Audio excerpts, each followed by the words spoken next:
messages from Muslims. And no, they are not death threats or any kind of aggressive or insulting messages this time.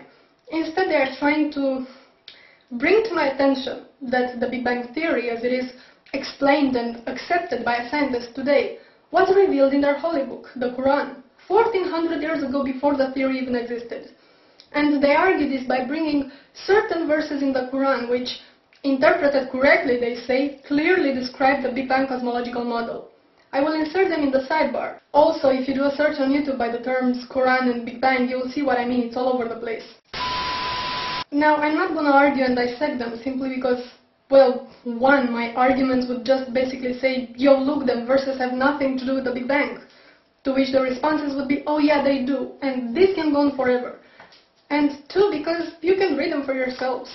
I mean, the claim that these verses have any scientific merit to them is as ridiculous as putting a miniskirt on a sumo wrestler and calling it a ballerina.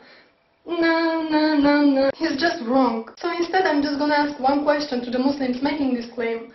And not just this claim, because you see, while most Christian creationists try to negate science altogether, going, evolution? Where? Big Bang? Never happened. But no, Muslims have a different approach. They go, it's all here in my book, man. See this verse here? This is what it really means. You got pawn, motherfucker. Allahu Akbar. So my question is this. If the Quran really predicted modern scientific theories, such as Big Bang and evolution, then why didn't you Muslims come up with those theories ages ago?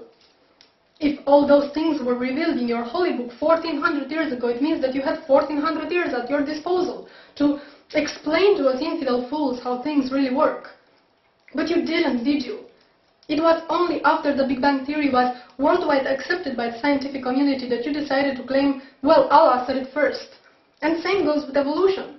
So, why? I'm just asking. You know, there's something really bugging me, and it always annoyed me on some level, but it just seems to annoy me more and more is how religious sensitive we are. And especially when it comes to Islam. I'm sure you remember when Western Standard magazine published those cartoons, those Muhammad cartoons, that all hell went loose.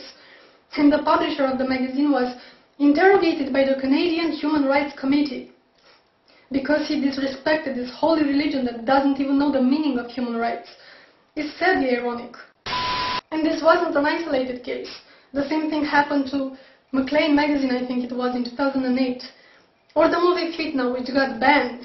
And the filmmaker was prosecuted and investigated and banned from entering the UK. All this while he was under constant death threats from Muslim extremists who were offended that he portrayed Islam as being violent. Again, the irony. And what annoys me even more is the converts.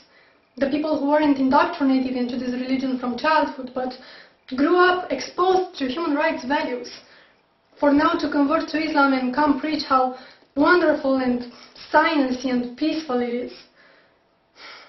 The religion of peace that punishes apostasy with death. Oh, how great it is to live in the Western society and get all religious sensitive and offended when a particular dogma is criticized. Do you know that 1/3 of the world doesn't even have religious freedom? And it's not a coincidence that those countries are so populated, they account for almost 70% of the world population. Let me say this again. 70% of the world population doesn't have religious freedom. You will have to look at the calendar and see what year it is, and ask yourself, what the fuck?